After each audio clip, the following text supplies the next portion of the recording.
But good morning, everyone. Welcome. It's with really great pleasure that we have Carl Berge on the line today. And now Carl is the founder of Comfort Hoof Care and Safe Cows. The wonderful thing about Carl, and I've seen it happen the last time he was out here, and I call it a Carlism, and I've spoken to his wife about this, is his ability to be able to go on farm and talk to the owner, the manager and the staff and listen to what's happening on farm. So actually ingest, I guess, the problems that they're having and take notes and ingest this information. And then at the end of the day, give real solutions and real practical solutions on how to look after cattle better. And a lot of that is around great hoof health, because as we say in rugby, they can't run without legs, and cattle can't run without hooves, and they can't move without hooves, and we need our cattle to be moving. So Carl is a great presenter in that regard, because he listens.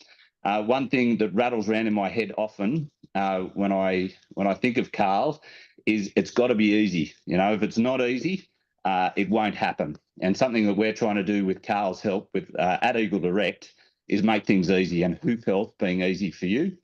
And that's getting the right equipment, so having the right tools to be able to trim animals, and the right consumables to be able to look after blocking animals, etc. But I think the big part of that, and this is where Carl is so good, is in the training. So really looking after you, not only just selling equipment, but looking after the training side of that. So Carl's been very active of coming to Australia and doing lots of training here for the last, how long, Carl? I was trying to think, 15 years?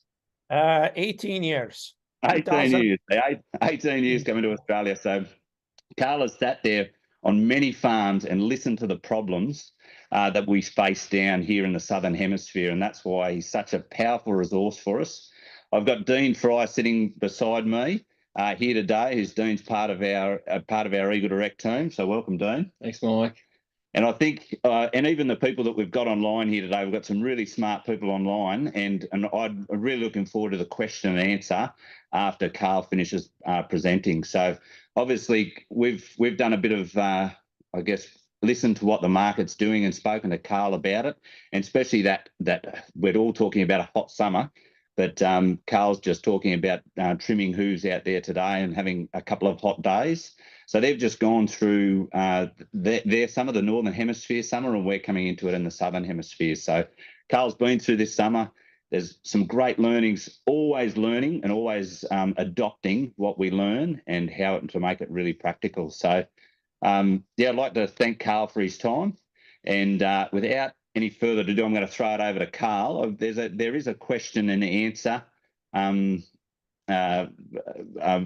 bubble. So just throw your questions and answers here, and then we're just going to throw it out to a bit of debate or a question and answer thereafter, which is always a powerful thing. We're also recording this as a resource as well. So if you've got any people that want to rewatch it, then that's available also on our YouTube channel. So Carl, they're all yours, and we're going to be quiet for the next little while we listen to your presentation. So thank you very much. Well, thank you, Mike, and thank you, Dean, and welcome everybody. It's my pleasure to be talking about this. Heat stress impacts hoof health, and it's interesting when you travel around the world. You go to the Middle East, or you go to, as an example, you go to Pakistan, where the temperatures are 38 to 40 degrees, and the nights never get below 32 degrees or sometimes 35. And how do they keep cows going? And that's what I want to talk about a little bit. Why does heat stress impact hoof health? With that, so you can see here, it's just a little bit promotion here, but actually here on the right hand side, this was actually Australia. We did some years ago, we did a workshop at Lepping Pastoral Company after the Australia Dairy Conference, and it was well attended. But understanding what's happening, I think it's real crucial, and we have to have simple solutions, and that's what I want to talk about. when we look at lameness around the world, and Dean and I talked about this, New Zealand, Australia, 8.3%. Well, a lot of that is probably not recorded. And it's probably higher today. This was in 2015, you can see here. And you can see here in Wisconsin, there was the top 60 herds were at 13.2%. They averaged 41 kilos of milk per cow per day. The average around the world is still around 25%. And you can see here that one of the highest one is over in Northeast USA, which was over 50%. So what's lameness costing you? And this is studies that came out of the UK. One of them came out of the US. But when you look at it, you can see here, digital dermatitis is not real common in Australia, but a white line, 370 kilos of milk, a sole ulcer, 570 kilos of milk, a lame cow, 360 kilos of milk. But I think what it really comes down to, that's what I see when you get to the farms. With digital dermatitis, 20 extra days to get that cow and calf or that 2-year-old and calf. White line disease, 30 days. Extension of the calving interval. Sole ulcers even longer. And then the increased culling risk. You can see here with the white line, 354 days less in the herd, or with the sole ulcer even more. And so we're going to talk a little bit more about that. But when you look at here, this is a lame cow. And the key here is who identifies her. Okay. Who is responsible for the treatment and what is done for prevention? Okay, and you can see here how she was holding up that foot. This is very typical.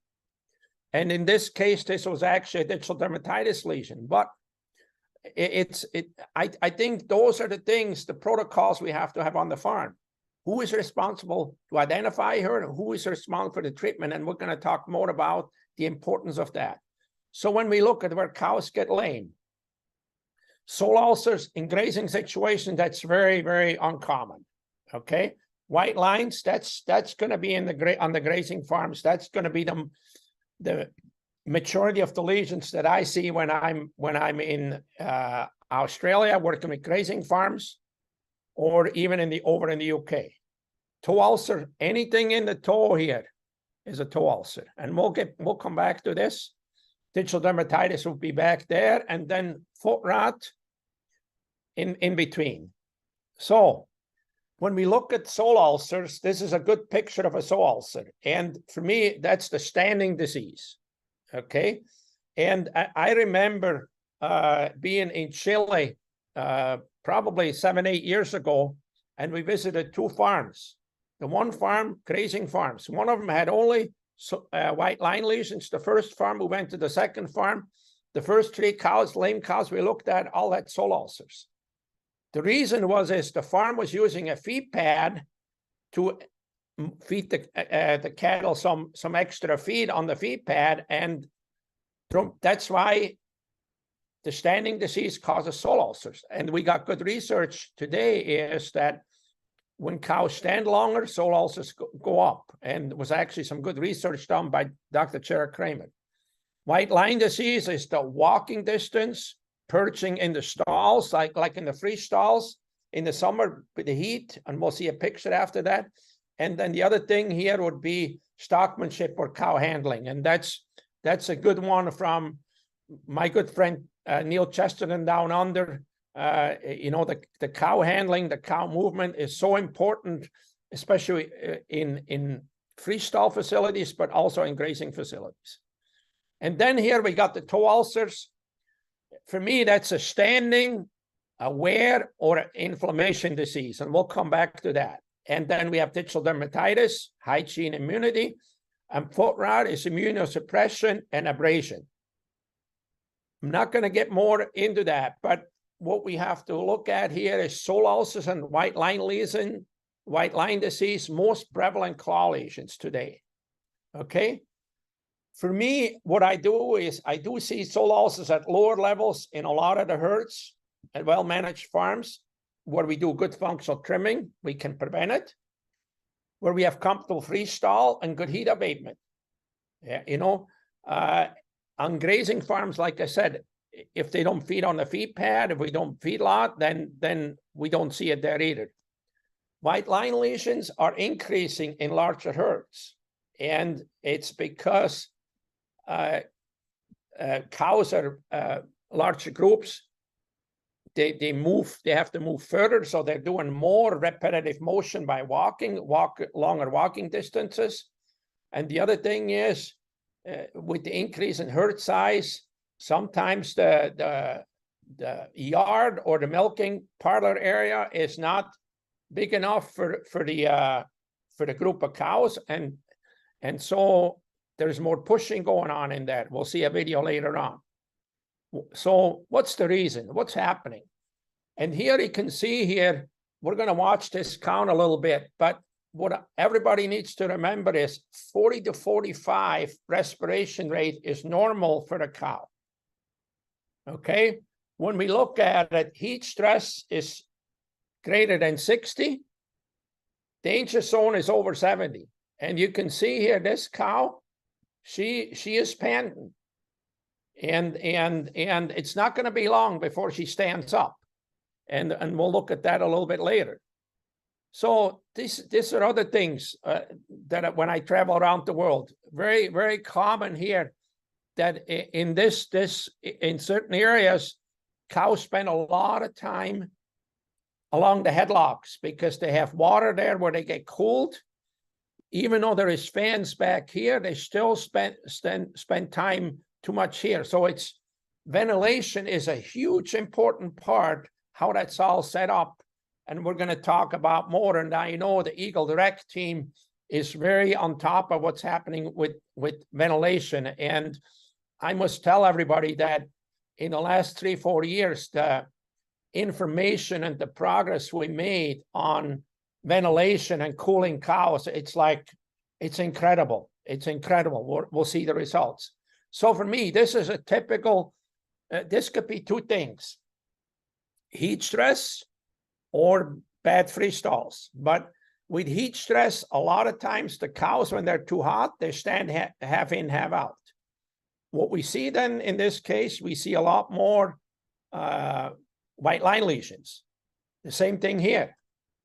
Okay, so you can see here, none of these barns has fans in here. Now these pictures haven't been taken that long ago, but I know this particular facility now has fans in, and this one over here, I'm not sure. So the other thing is there is no cooling system that keep cows cool in this situation. And what I want to show you here is, this is a place I visited, and they wanted assistance in solving their white line problem, and they wanted assistance, but you can't have twice the size of group and put them in, or a certain more cows and put them in the same holding area. So they were really paying for it in the summertime with low production because cows would get overheated there. It took too long to get them through the parlor. So all of those type of things. The other thing is when cows are hot, too overheated, they don't get freely on the rotary. They don't want to move. I don't want to move when it's too hot. Another thing here is, this was in Colombia several years, a beautiful grazing area. At 9 o'clock, everybody, 100% of the cows were lying. So they come out of the milk away from milking about 7, and by 9 o'clock, everybody was laying. And what you can see here, by 11 o'clock, it was only 20C. There's only a few cows laying down.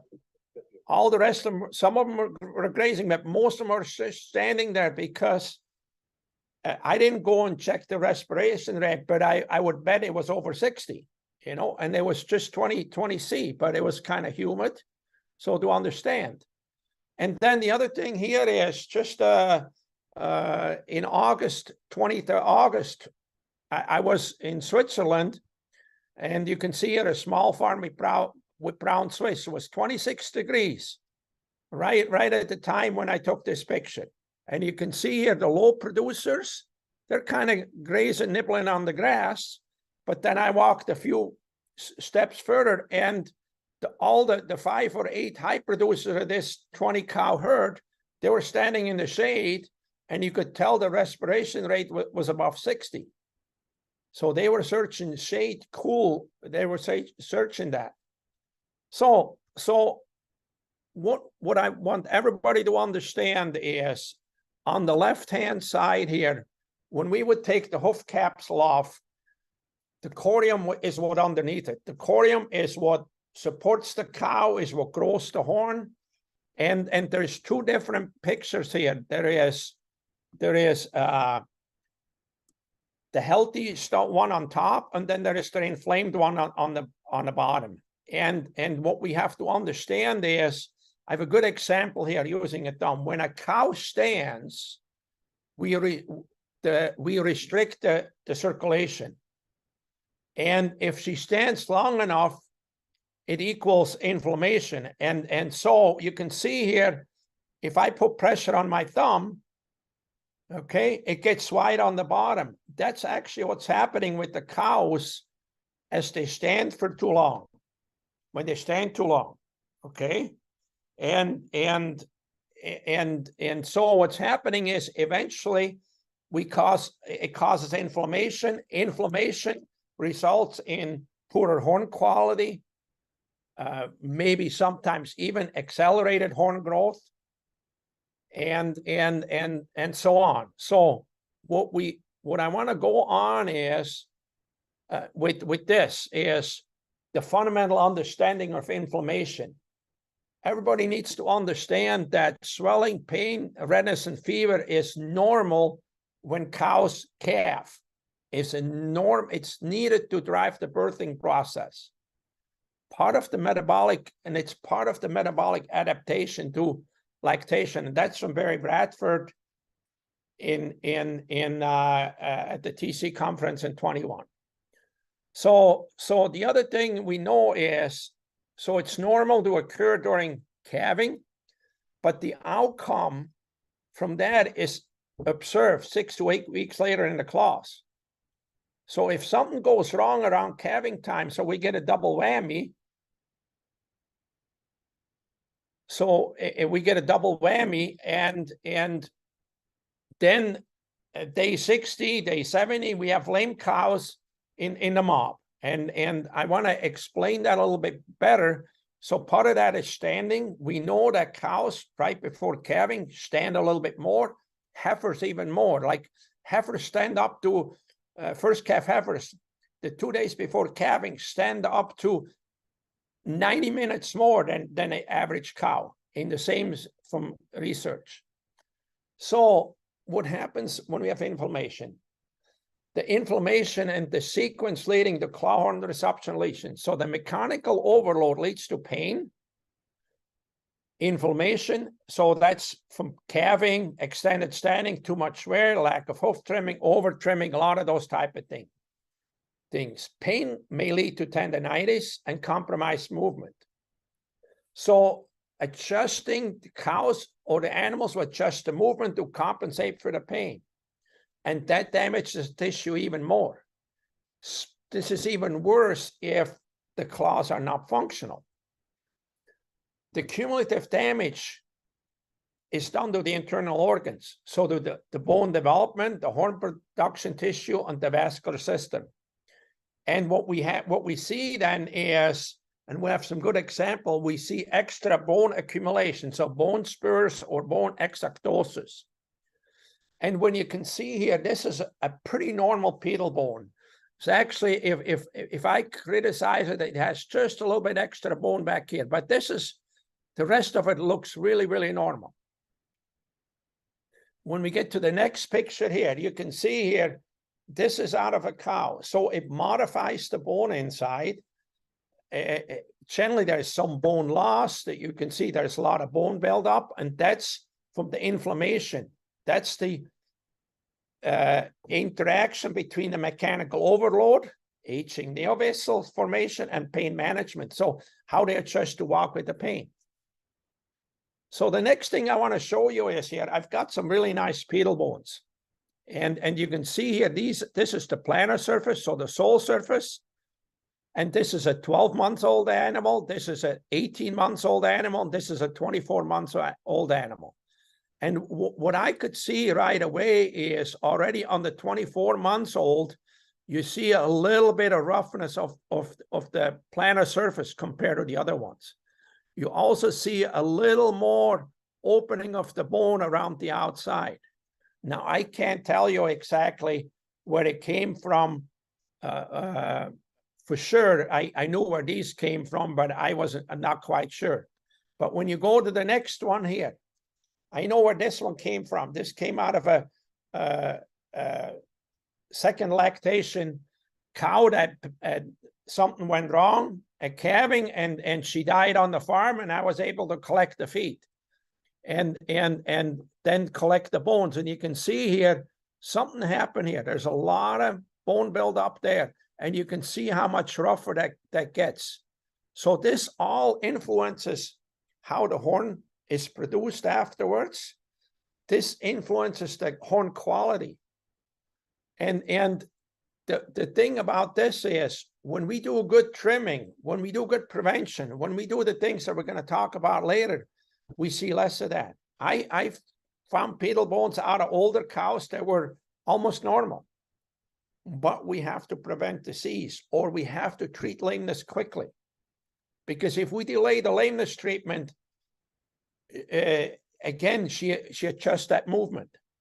So here, this was an interesting one.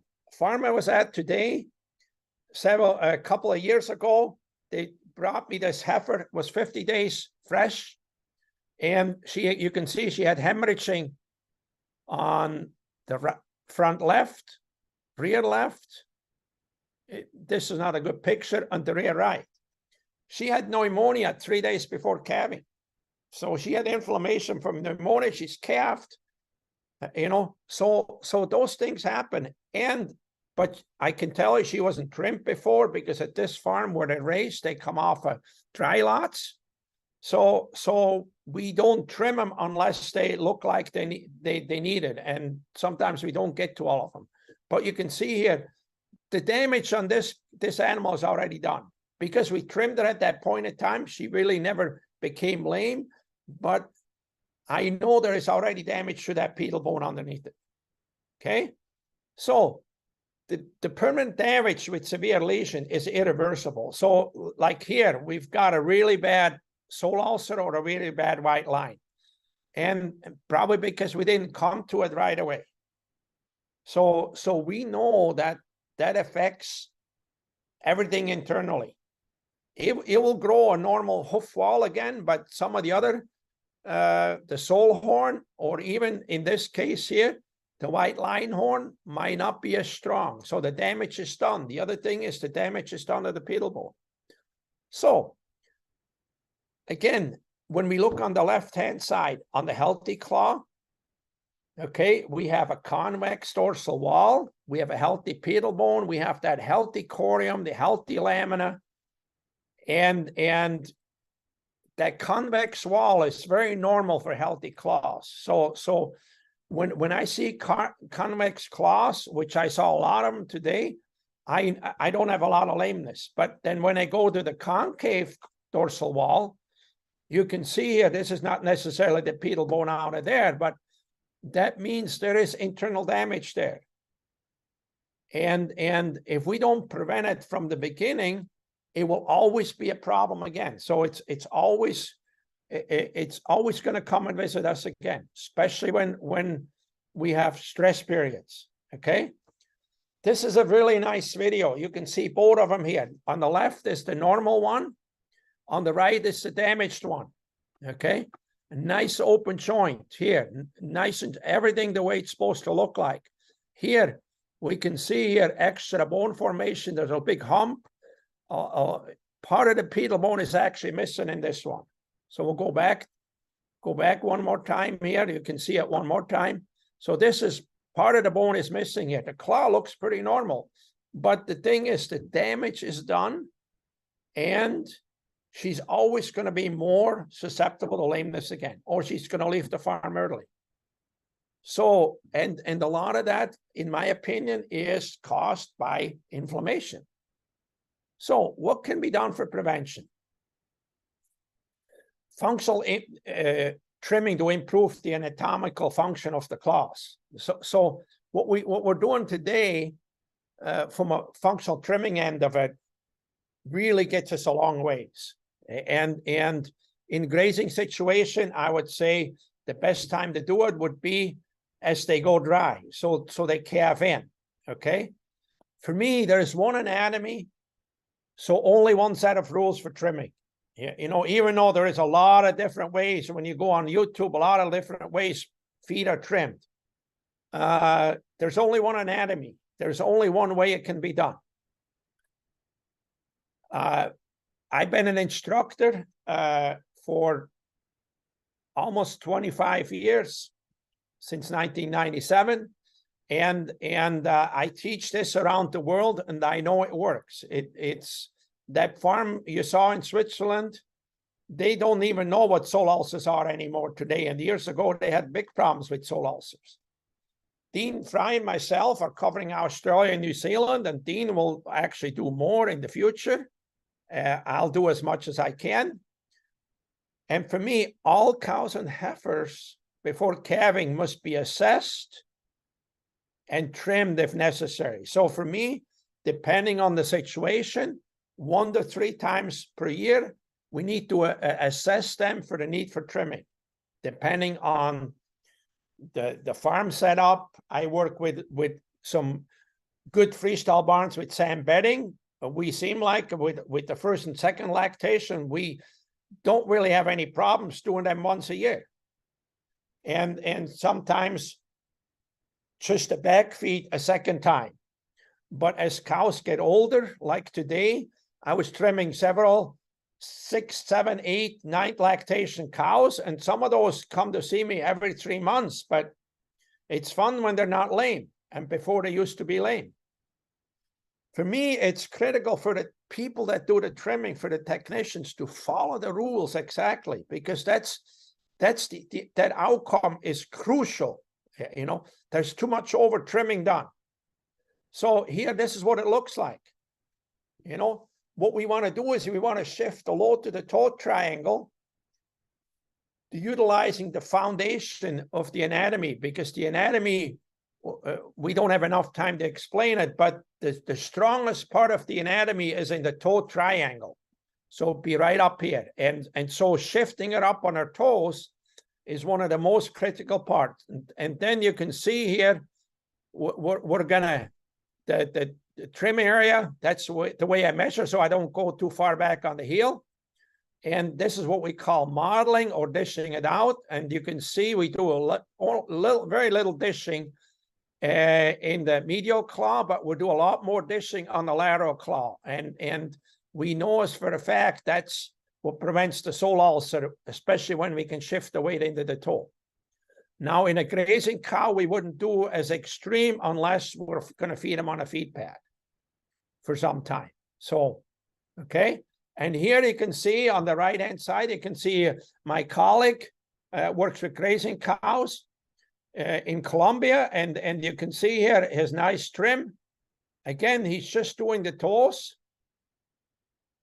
And just a little bit of the modeling, shortening the toes up just a little bit.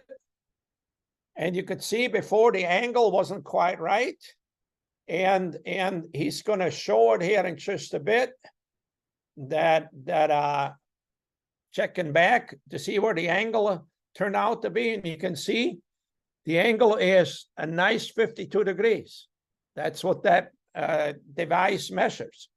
In some cases, I would prefer to have 55, because most of our front feet are 55 or more, and we have a lot less problems in the front feet. And here, this is actually one of the farms I work with, one of the grazing farms, and that's what we do with the heifers before calving. We shift the weight up in the toe.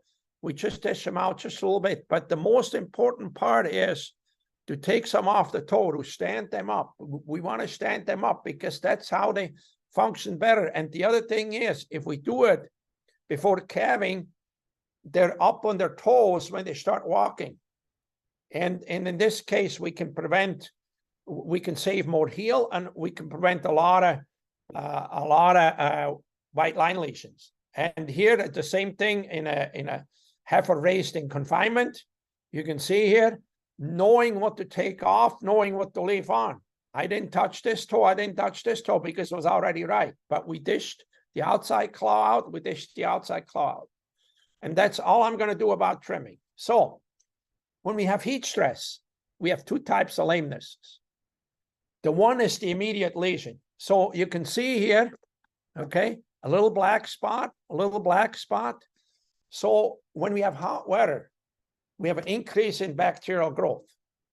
Any imperfection of the horn, especially in the white line, allows bacteria to enter and cause an infection. And there's always pus there. And you can see here, this one was front left and right way back at the heel. Those things happen, and it's broke open. She probably was lame for a couple, 3 days. This one in the toe, she wasn't lame very long because in the toe they show it that much faster, and so it's so important to identify those lame cows daily and look after them daily. Every farm needs to have a way to look after lame cows, even though the hoof trimmer is coming in. Once a week is not good enough for the hoof trimmer to be on the farm. When we look at what the farms do that do in-house trimming, we're so much better at taking care of lame cows there, especially if we have well-trained technicians. The next type of heat stress is lingering lesions that occur about 2 months later, okay? So what we had around the 20th of August for us is late, and then around the 1st of September. We're going to see some extra lameness by the middle of October into the second week of November. And we'll show that right away. The primary cause there is inflammation. It takes time to develop into actual lesions. So that's the stuff that doesn't come right away. It can manifest with other circumstances, wet weather, second bout of heat stress, or calving time. The better the anatomical claw condition is during heat stress, the less lesions develop. And I see that with my farm because we're very aggressive in early midsummer to make sure that the dry cows are done, that the older cows are done. We actually, in the last couple, 3 years, we went through the summer really, or even the fall, with a lot less lameness than we've been doing in the past. But we cannot trim our way out of overheated cows.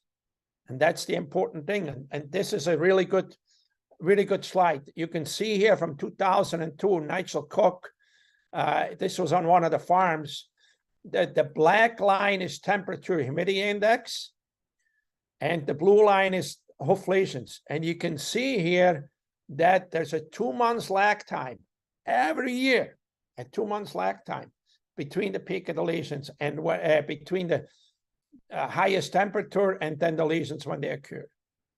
The other thing here is this is from a larger farm that I consult with, and what you can see here, okay, October, that's kind of October into November, we're kind of coming out of the lameness, but you can see here in July, August, and September it increases. The blue lines are white line lesions. The red ones here are sole ulcers. So the dark red ones here. So you can see we're doing quite a good job of preventing sole ulcers at this farm. It's actually the digital dermatitis that's kind of following that a little bit too. But what I want you to really pay attention to when you look at days in milk down here, 50 to 100 days.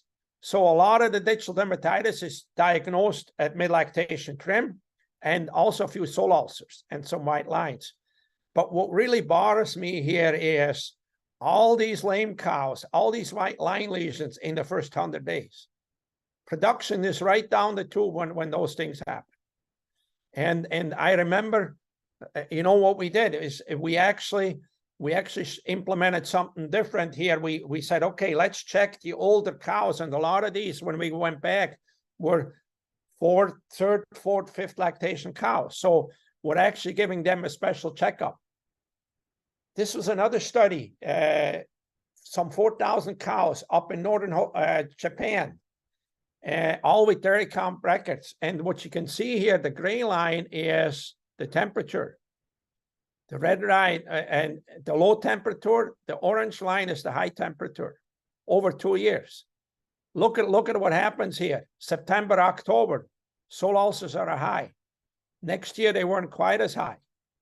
Okay, maybe better trimming was done. But the other thing to look at here is when you look at on days in milk, look at where all the soil ulcers happen.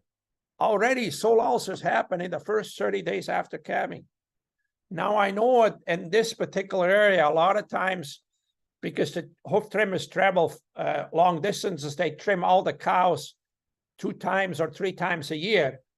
But that would affect that, because sometimes it's not perfect for those cows. And you know, when we look at 4,000 cows, again, all those things happening early, and then they tailor off in later lactation. And when it comes to white line lesion on the same study, very, very similar. You can see here those peaks, right? Peaks up again in August and September, you know, and go down. Actually, there was the white lines were higher in 17 than they were in 16. So something shifted. Maybe they did a better job of modeling. But the next thing to understand is here, what's happening to a cow, okay? When we look at here, this is some work that Nigel Cook did in 2014. The interesting thing is when the cow lays down, okay, as time goes on and their body temperature goes from like 38.2 up to 38.8 or 38.9, as soon as that body temperature gets up, she stands up, okay? The body temperature increases a half a C per hour in heat stress. Cows are laid down.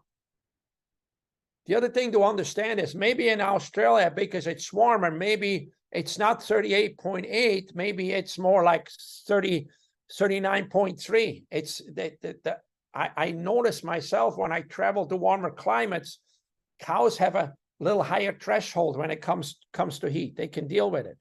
But the other thing here is, you know, they will lay down once that body temperature is down again to that 38.2 or 38.3. Okay, that's when they lay back down. But the thing we have to understand is that it takes 2 times as long to cool them down than what takes them to heat up. So that's why it's important to have good ventilation, good heating system, good cooling system. So a little bit more here. When we look at BTUs is heat measured, okay?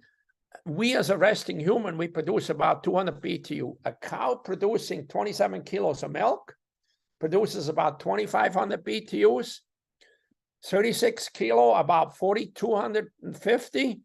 And a cow producing 45 kilos of milk produces 6,000 BTUs per hour, okay?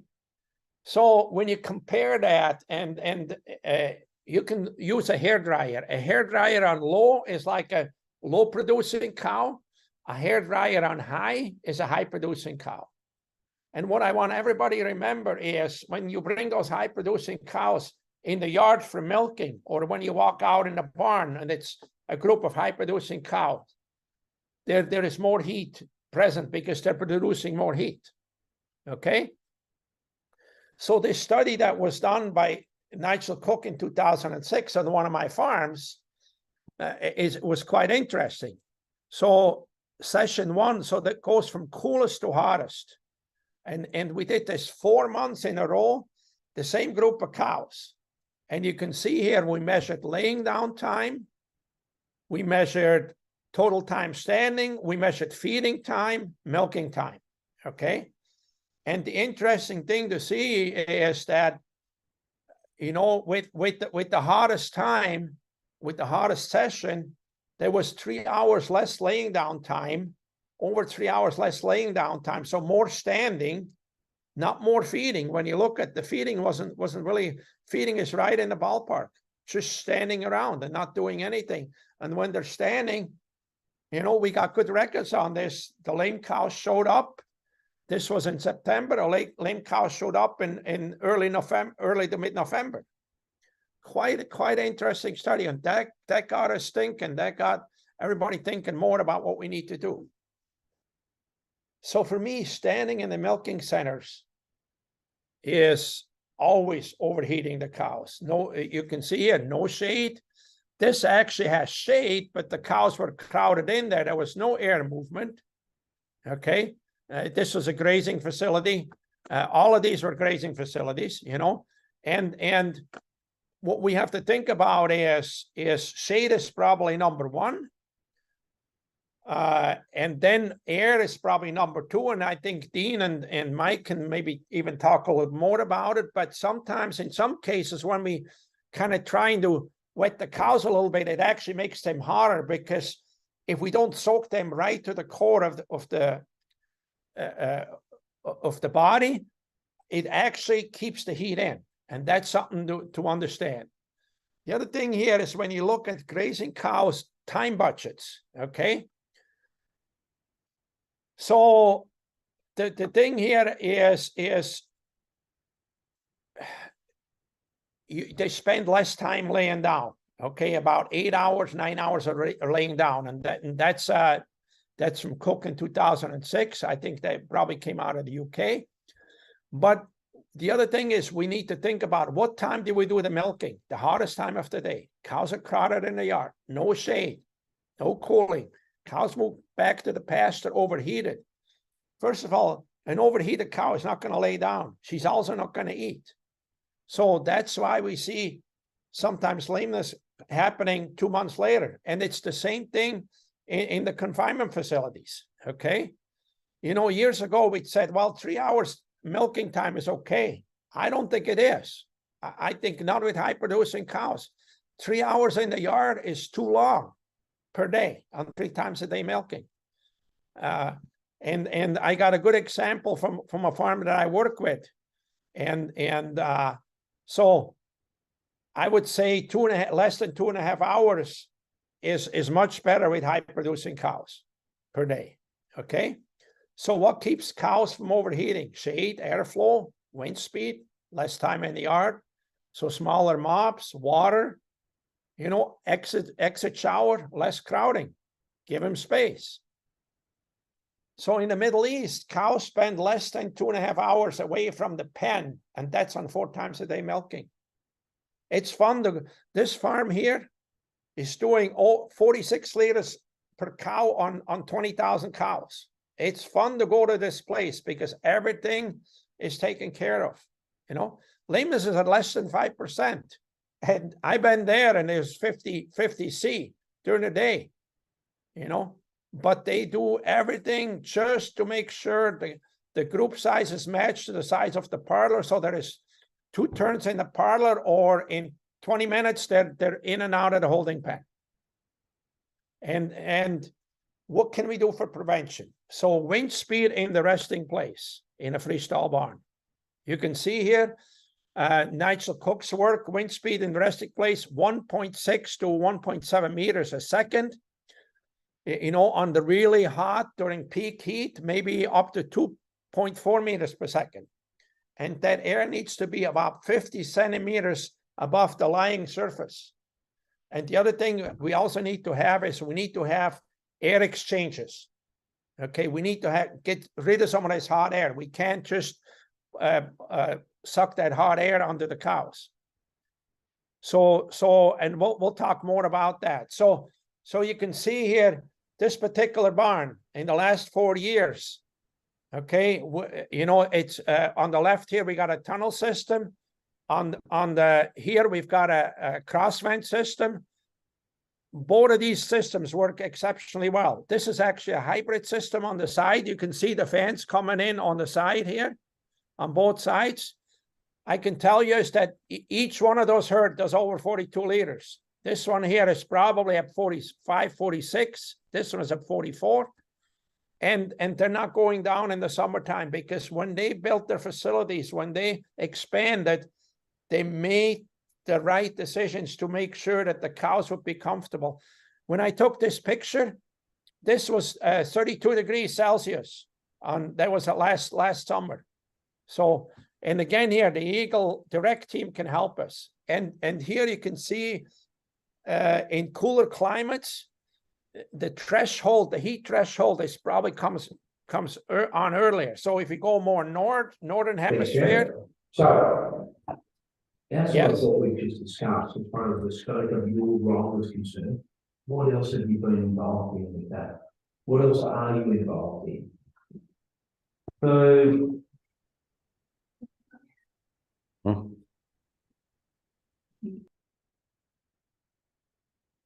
Okay. So I don't have a lot left here. So the other thing is toe ulcers. Heat stress has an impact. Standing causes inflammation. Inflammation results in inferior horn quality. So when those cows are standing and they have inflammation, the sole horn does not have the integrity. So we have a softer horn because it's got blood mixed in with it. Softer horn wears more quickly. Thin sole cows make more steps because there's pain. Even cows that have inflammation make more steps. More steps results in more wear. More ground contact means more wear, more thin soles and more toe ulcers. And sometimes you don't see it right in the middle of the summer. You see it coming on later. You see it when you get the rains in the grazing situation. And you can see here, a lot of this is excessive wear. Okay, you can see here, this is a grazing cow, basically wore through. Okay, here, freestyle cow, wore through. This one too, you can see where she ended up. So we really need to think about the whole concept of everything. That education, that understanding is so important. And the great thing about today is we have so much more information available to us. See, when the rain starts, softer horn, you know, then you got the wet tracks, more abrasive. Right away, now we have thin soles. Yeah, thin soles go up. So all those things, you know, these are problems with grazing farms, but they're also problems with confinement farms because it works the same way. If we don't cool them nicely, it happens identical. So the action plan to resolving problems. First is being proactive, plan ahead. Education, knowledge, that's power. Early lameness treatment, early lameness identification, and like we said before, the prevention. So, action to improve hoof health. Understanding the implications of the complete picture. What really happens to those cows? The heat stress, the respiration rate, their body temperature going up, okay? Every farm has ways to reduce heat stress. I've been to farms where they, in the hottest days of the summer, they split the groups out of the freestall barn. They only bring the feed alley into the yard for milking. They leave the rest of them out in the barn because they know they stay cooler out in the shed than they will in the holding pen. And every farm can implement some prevention strategies that, you know, people say, well, I can't do it. I don't have the help. Really, can't we do it? Because the implications, we saw the cost. And once they become lame this year, next year it happens again. Next year it happens again, happens over and over, or she leaves the herd. For me, when I go around, the people that do it right, the results are so rewarding, okay? So to conclude, the ultimate is to create a cooling zone, okay? We need to have a way to to cool the cows. Doesn't matter which system we're in, okay? And what I'm seeing is, I've been going to Australia for, like I said, since 2005. And it's gotten hotter down there too. And I see more hot cows down there than I did in 2005 or 2006 and 7.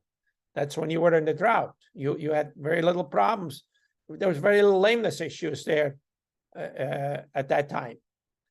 We need to reduce that thermal load that leads to high, when we reduce the thermal load, it leads to higher dry matter intake. That's why these high producing herds, they just keep right on milking through it. An hour, hour and a half after milking, every cow is laying down in the sand beds. Cow showers at the exit of the milking parlor. I see that a lot in the Middle East. Basically just a bunch of water, really heavy water going on those cows with cold water, cooling those cows down, and then they go out and walk and go in the ventilation where they're eating. Ensuring fresh or push-up feed is ready to go after milking. So we need fresh feed ready to go after milking. So when those cows come back, they eat, and in some places, then we have soaker systems today. The soaker systems are controlled, phenomenal, that if the cow is not in front of it, the water won't run.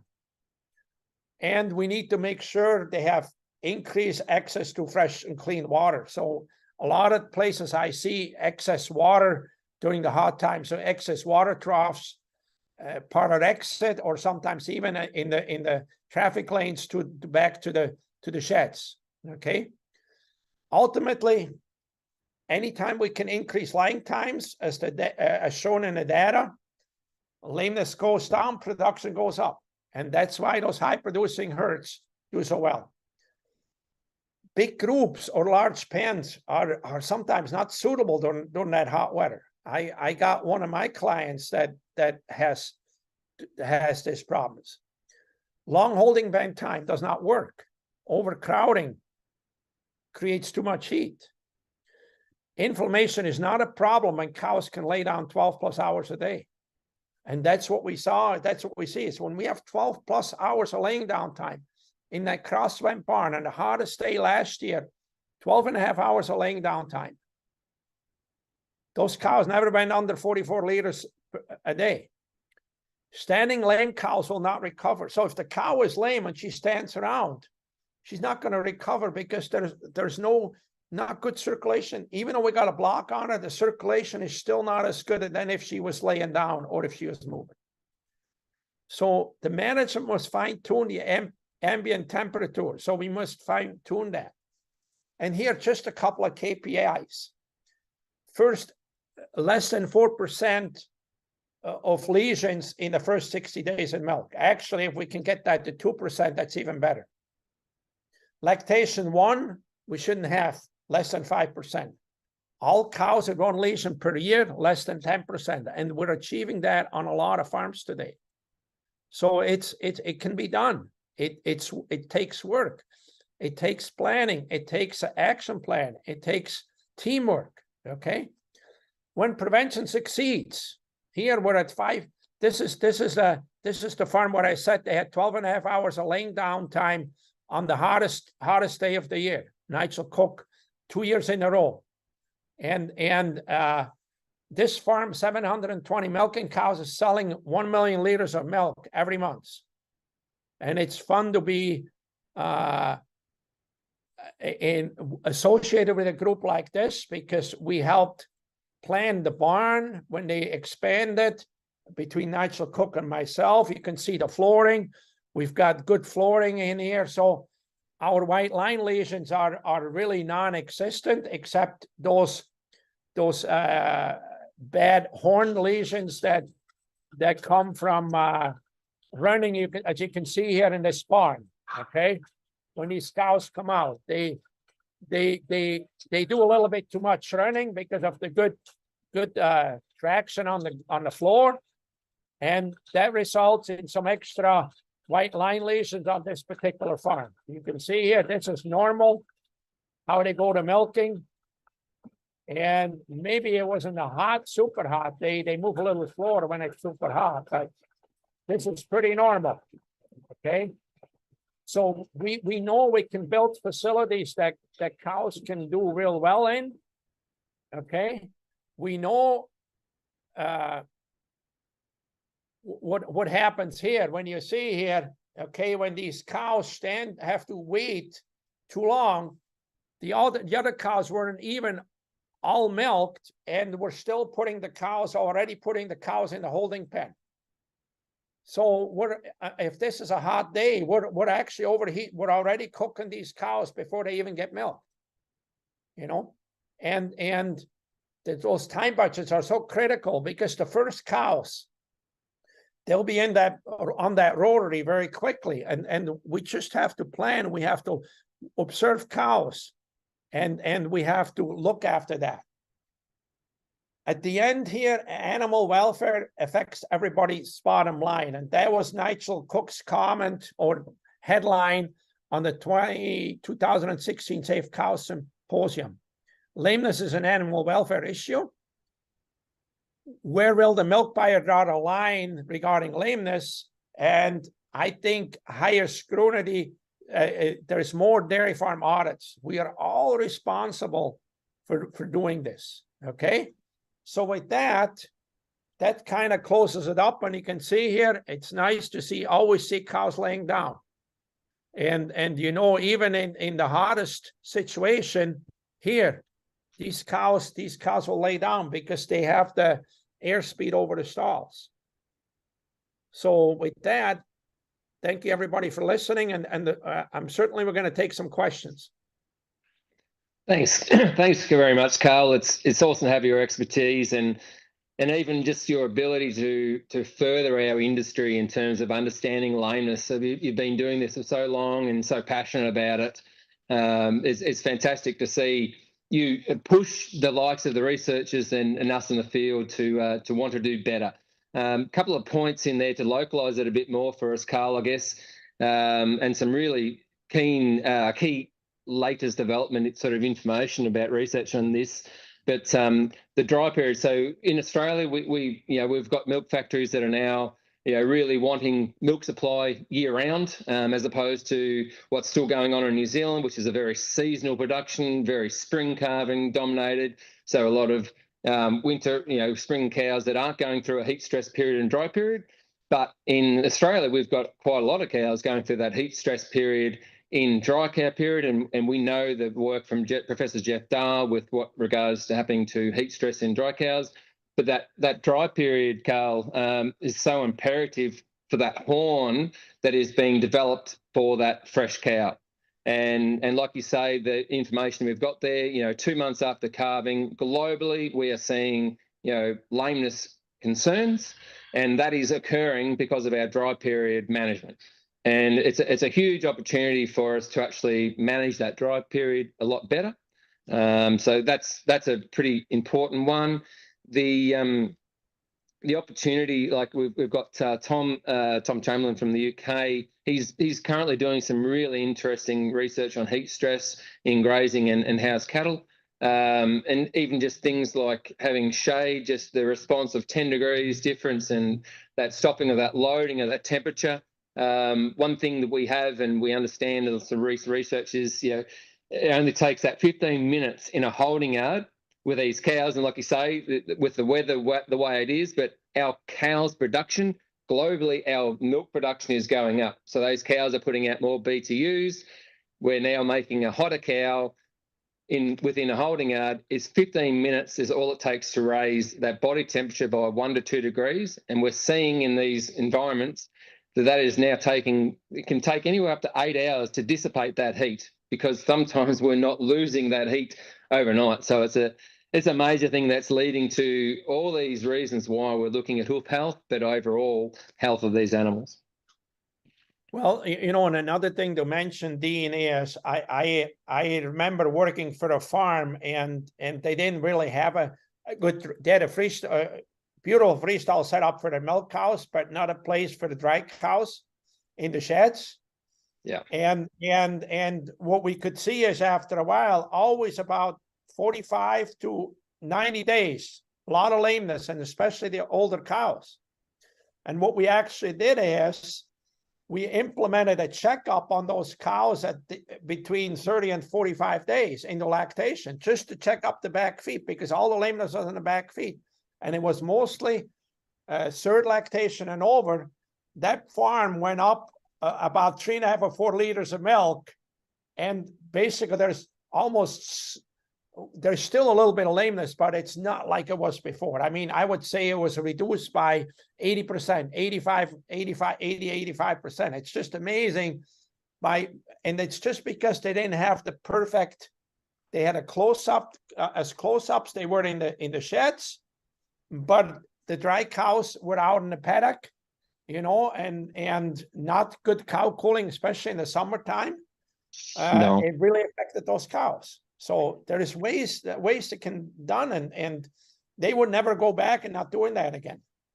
Yeah, and I think there's a couple of points you raised too, Carl, that we've probably evolved a bit further. And one of the key points is when you look at that information chart that Australia's at the bottom in terms of mental lameness, we know that's not realistic because you can't measure what you don't record. And as you said, we just don't have the records in Australia. We're not running the dairy comp system where we literally have the trimming records going through and understanding what we've got. And to be honest, way our system is going. So a lot of our dryland dairy farms, like South Gippsland and Western Victoria, you know, a lot of those over summer are actually feedlotting on feed pads. So things like sole ulcers is actually, we do actually see them because we've just got increased standing times when we're not actually, you know, grazing these cows. So the other point that you've got in there in regards to confinement system or house systems, we need that 12 plus hours of lying time. In a grazing system, we're actually quite comfortable at that 8 hours of lying time, but every hour we get over that is increased production because a cow to ruminate needs to lie down. So we know that there's extra production associated to doing that. So there's a lot of opportunities for us. And the third one that, you know, the leading lameness lesion in the world is digital dermatitis. Again, because it's recorded, we have definitely got digital dermatitis within Australia and New Zealand. And it's more likely it's just unrecorded, but there's been some really good localized research from Dairy Australia and the likes that actually has showed some pretty prominent lesions of digital dermatitis that is certainly prevalent over here. Put you on mute, Carl, sorry. Should we open it up for some questions? See if the audience... it is open. We are open for questions, that's for sure.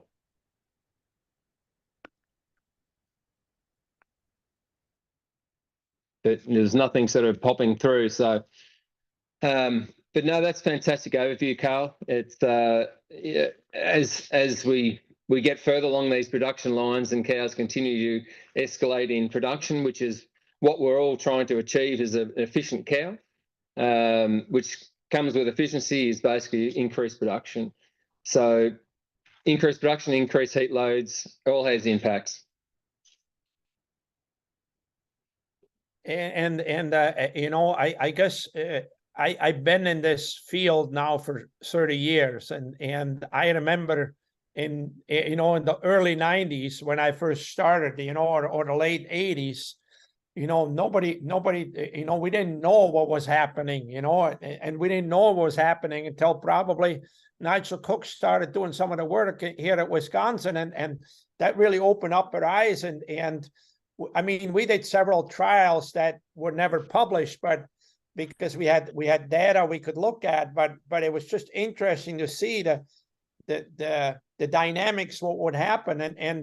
And today, what's happening today with all the knowledge that we have with what we do with cow cooling, it's just, if a farm in Saudi Arabia with 20,000 cows can produce 46 liters of milk per cow, Yeah, correct. And Carl, like where America is in the Northern Hemisphere, where production is sitting 10.5 to 11,000 litres average production. I mean, you go back to the 1980s where you were doing 5,000, 6,000 litres. I mean, that's where Australia and New Zealand are still at.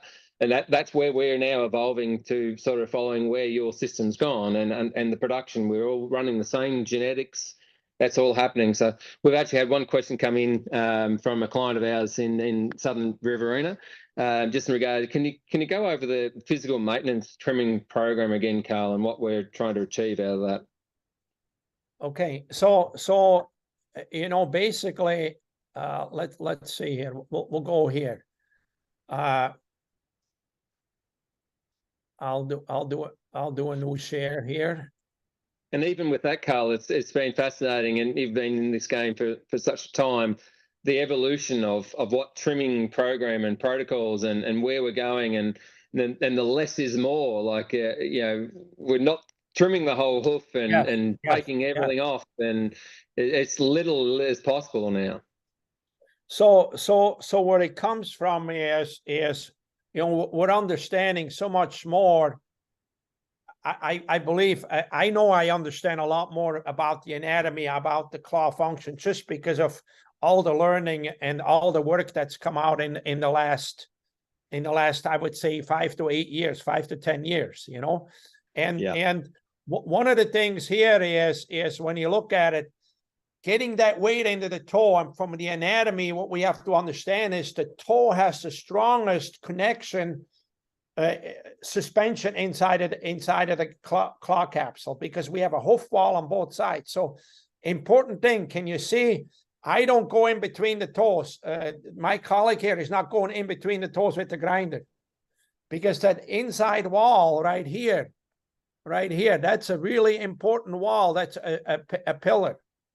And some of the new work that's come out of Sweden actually shows if we increase the angle and the medial claw is loaded the same way almost all the time. The weight is always on the hoof wall. But when it comes to the lateral claw, if we don't increase the angle and if we don't dish them out a little bit, now this is going to be a little bit different from grazing cows. With grazing cows, we wouldn't do this much. We can do less unless you're feedlotting them. If you're feedlotting them, you're going to have to do a little bit more. And the critical point here is when we do this, let me get quick here. I'm going to change to the pointer. Okay. Just on that, Carmen, that a lot of the reason why we're not doing that modeling so wide is because we've got such thin soles. We're walking the tread off. We don't actually have the depth to actually do that with that modeling. Exactly. And we can see that in the video over here as well. You know, on this one, we can see there's not a lot of extra soles, but you look at the angle, it's probably 45 degrees, right? And just what he does, just standing him up, really important part. And for everybody, the most important part is to not create a thin sole. Like the farm I was today, there's probably a third of the cows, I couldn't take anything off the soles. All I could do is just the modeling. And that's with a very aggressive recycled sand. Okay, they have a very coarse recycled sand, but no cows that I had to block because of thin soles today, and that's coming out of the summer. So we're gaining because we've been able to switch sand to a more, not as aggressive as a sand, and it's actually helped the wear. But so important that we from a function, and that's why it's important also for anybody, you know, before you hack away, don't go to YouTube videos, because YouTube videos, 95% of them will show over trimming, you know. And Carl, that video you've got there on the right, if you go back to where your hoof tool, the 7 trim rule is, you know, that set up the angle that we want. And it's been a fascinating development in evolution again of understanding this. The way I'm using the angle discussion is, if you think about a freshly born calf, and that calf is standing up at 55 to 60 degree angle, you know, quite high on its toes. And then that tool that you've developed with through many iterations, you know, that is such a critical part, is that angle, trying to step them back up and put all the weight bearing as we can into that toe triangle where all the suspensory system and blood vessels actually are. The thing here to probably add on is, before I built that tool that we're looking at there, is that you measure the angle, I did a whole bunch of research, and there was one study done on 6 months old heifers in Germany from 4 different breeds, and they were looking at the back feet. And actually in those 6 months old, 6 to 7 months old female animals in Germany from 4 different breeds, the dorsal wall angles were between 57 and 61. Yeah. And I said, why we're happy with 48? Because years ago, everybody would say, well, 48 is pretty good. And it was adapted from the horses. Today, if I would do that tool again, I'd probably make it 55, even though it would be very difficult to do in the grazing situation. Okay, but the thing to understand for everybody is when we go to this picture, on heifers before they calf, the toes, the hoof walls are always long right here.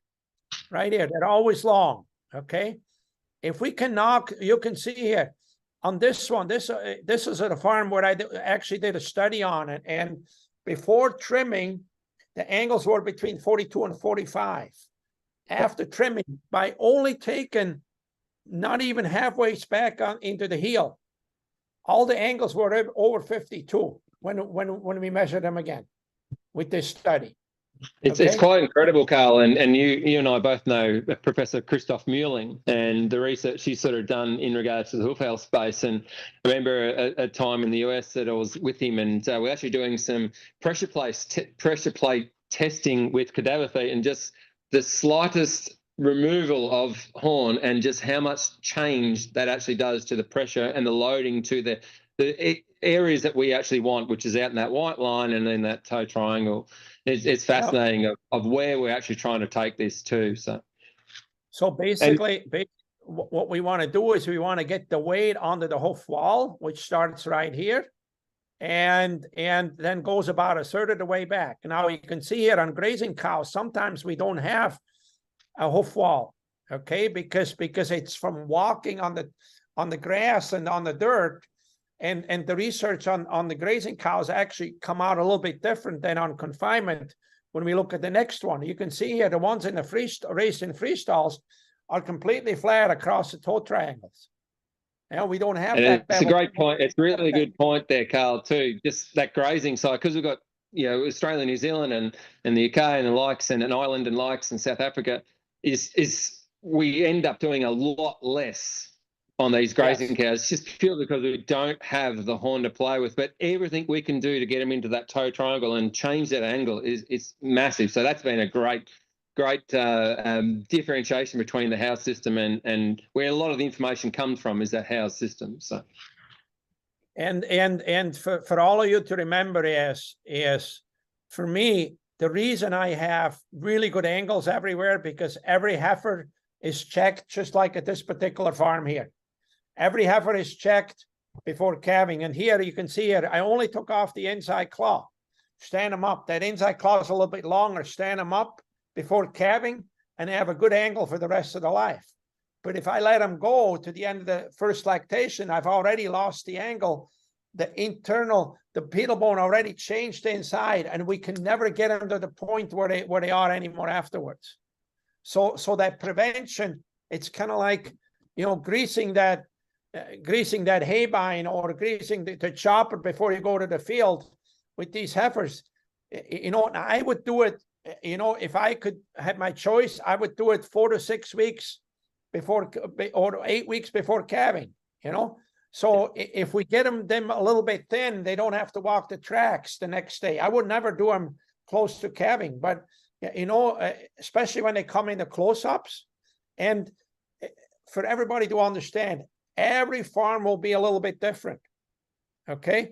Like every barn will be a little bit different. And some places, like we get heifers from out west from the dry lots, there is nothing we can do. There's probably about 10% of the animals that need trimming, okay? Because of the environment they're in all the time. It's dry, they're eating on the concrete, and they have a good environment. But then you look at some, especially what I see sometimes is, let's say the Jerseys, the Blackfoot.